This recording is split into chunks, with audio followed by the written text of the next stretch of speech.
if you watched the other topics and the other discussions about the game. No, didn't. No? Perfect. So the purpose of this game is to create conversations and to make people introspect about the future topics. There are two types of cards, as you can see. Yeah, you can put them, turn them and mix them. All right. You can choose whatever you want. It's like 3 cards per each person, and then you read the cards that you have, and then you discuss the topic that you think it's most interesting, or that you know most about, or that it's somehow triggering you, or things like that. So it's just like, yeah, conversations and how to know the future by talking about it. So we select 3 and we talk about one. Yes. Perfect. So And then the other one can also have comments. Yeah, sure. So what's the difference in color between the cards? Is There are trends and there are questions. These are questions. So and basically these are I cannot tell you which is which. Oh, all right. So basically you comment on a trend and you answer a question. Yes, exactly. All right, interesting. I want to take one of these. The purple one. One more from here. Diversity.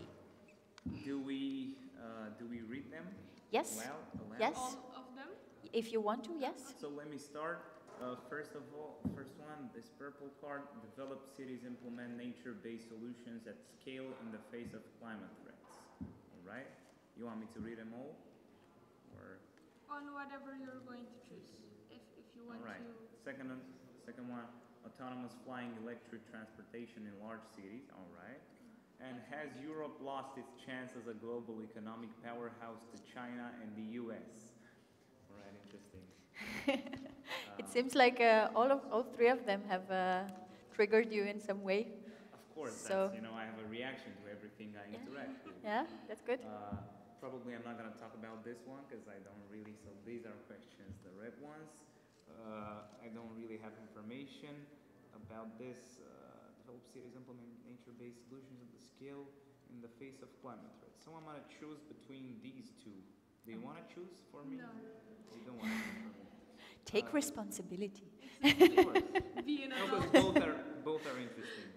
All right, let's say autonomous flying electric cars, because dreaming kid. That's very close, actually. If you think about it, it's a trend that actually it's very close because we have very dynamic and more powerful electric cars. Yeah. And then I think this is the next step. Yeah. So it's like the one that is most tangible from on this moment at this moment. But I think it's also hard to implement such, a new way of transportation. Yeah. We have to think of the risks. What would happen if a, flying car, as we may call it, would crash, would have an accident, would destroy 3 apartments, would fall on people on the street. Like there would have to be some, regulations and some type of protection for Safety nets. Yes, exactly. Safety nets. We could use safety nets. Or So parachutes, seeing that like we- with the airplanes, Yeah. they catapult you. Yeah, but I'm not talking about the threats to the people that are actually driving the flying cars, the planes, however we named it, we name them. But actually the threat to the other people Pedestrians. around the city as a whole. So I think it would be really hard to implement, even if, as you said, we are actually kind of on the way. We are towards inclining towards this scenario, but I think it's tricky. It's a tricky one. Okay. I would have 2 comments. Of on course. Of course. that. The first one being, of what I've read, it has been possible, those kinds of transportation for the large public. It has been possible since 5-7 years. But the thing is, they're not releasing it because of those problems that my colleague just said. And the second one would be an idea to create a system that would would parachute the driver and the, passengers, and that would auto-destroy the car. It would explode in the air, thus. Oh, you don't have microphones. Right. Oh, I don't know if we can use the microphone, so Yes. right. My voice is so loud now. It's good. all Let's right. go. I don't know if Yeah. it's okay, right. And thus making the possibility of that airplane, car, plane, whatever. Viable, or, you know. For it to not fall on the people, Yeah. on the ground, on whatever industry it is down there. Yeah, that's all. Yeah. So, where do you know that, this is in actually Already existing. already, technology. put in. It's just some information that I've read. It's Oh, nothing it's that not I've actually official, Yeah, put hands on it. Yeah. Of course, it's not official because if it would be official, then it would create a lot of controversy. Yeah, from a That's- technological standpoint, it kind of makes sense that there would be actual existing flying cars. 'Cause I don't think it's that hard, because we have small planes, we have large planes, we have cars, we have different kinds of technologies in terms of transportation. But this is the main challenge that this situation is facing with the threats that are the threats. But also think about the fact that you need to instruct people how to use them. And on a also, I want to large see the scale- sky. On a large scale. Okay. I want to see the sky, not Okay. flying cars. I want to stare at the. Exactly. Think about people who are like right now. If you're in traffic and then you're looking on your phone, and maybe you bump in a car, but then when you're in a Yeah. then you look at the sky and then you bump in a Exactly. 40-floor building. So there's a lot of perspectives to be taken into account that are hard to regulate and handle Yeah. in this situation. Exactly. Yeah. Okay, so now This is really becoming interesting. You like this game, Yeah, huh? it's fun. It's fun. Happy to hear. What about your cars? I've chose a trend card. Okay. Europe to use 40% and more of its energy from renewable energy sources. Okay. And out of this statement, I want to say that I do agree and I do believe it is possible. Till 2040, yeah? Yeah. For it to... I can give it to you. Like, Yeah, no. I just wanted to. If you want to read it. Thanks. Done it. Thanks. For it to be possible, I think that there could be a place of our one of the speakers that was today, Sarah, I think her Yeah. name is, with the blockchain and the energy chain Exactly, of Sarah. how consumers could start being prosumers, that being consumers and producers as well. And because Europe has this mindset that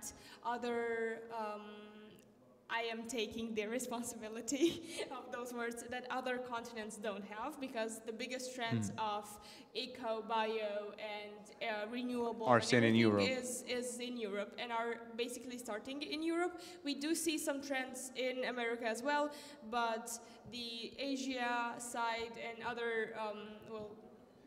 parts of our world hasn't been so involved in this. Maybe in a large scale or like country No, I'm wise. talking about not how countries and governments are acting. I'm just actually talking about how people are, Okay. like the mindset. So of the general people. trend, Yeah. we could say. Because we still see Americans as, mostly of Americans as consumers, and thus being they have all this big, bulky, shops and hypermarkets that they're buying stuff from. And here we have little shops.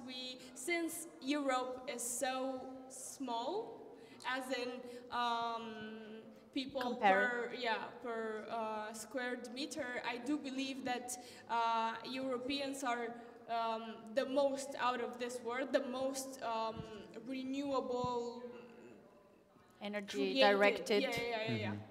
Yeah. Okay, interested And about this topic.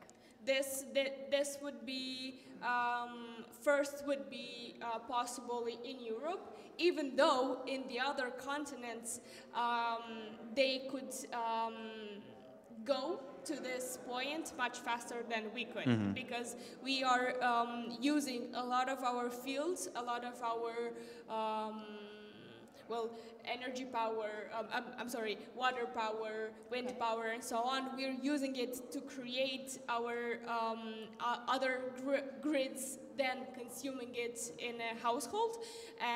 But they could, with their forests, I'm talking Russia as well, America as well, and so on, with their forests and with their well, lands, basically, they would be, you know, just being more effective into it. But they're not doing it just because they have those kind of lands. Okay. I'm curious. Yeah, I really think you pointed out the, you know... you don't have to agree with her, you know. But I do agree, so why should I change my mind if I think what she's saying is right? Because I think she's actually talking the truth about this matter, that we could implement this and it would be actually beneficial to all of us from a, you know, environmental awareness standpoint. But again, now it comes to the actual, because in theory it's good, but it comes to the actual implementation. That's the most important part of the process. And I think if, you know, people, as you said, Sarah Hambridge, was it? Hambridge, I think, is working on this type of, on this type of software and new technology.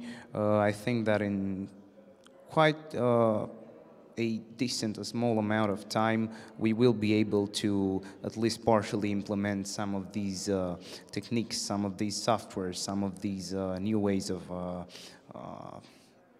you know, renewable energy that we don't really have, especially in Romania. Where I don't think we do have too many of such of these. Let's put it in a diplomatic way. We're not the leaders that movement. Yeah, clearly, no. But we could... We as Romania or we as Europe? What? Oh, no, I was talking about Europe now. Okay. Europe. Because, you know, on sectors, on countries, it really depends on a lot of things. So, yeah. I would want to contradict you on this one. Yeah. I've lived 3 years in Belgium.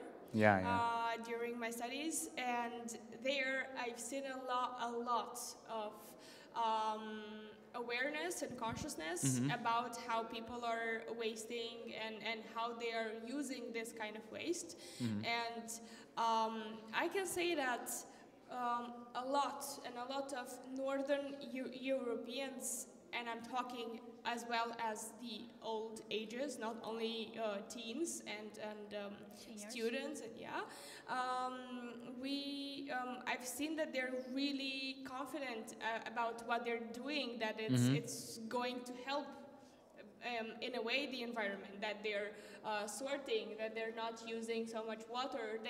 They're already having, and I had this in my house as well in Belgium, there's no shower with a tap, it's a button. So you push it and the water runs for 1 minute and then it stops, and then you use the pause of the water to the bubbles. Yeah, and only afterwards you're pushing again and you're using... Similar to the faucets, you know, that we have in some bathrooms. This is being implemented in buildings, and I've lived not in a new building, so this has been implemented there for a very long time. What we're not seeing is the trend here, but it's going to be, because people are... And also in this sector, sorry for this, for pausing, also in this, like, make it in a way more, I don't know, smart. It's also like the plugs that you put at electricity. So when you put something in the plug first, you have to start the plug to work.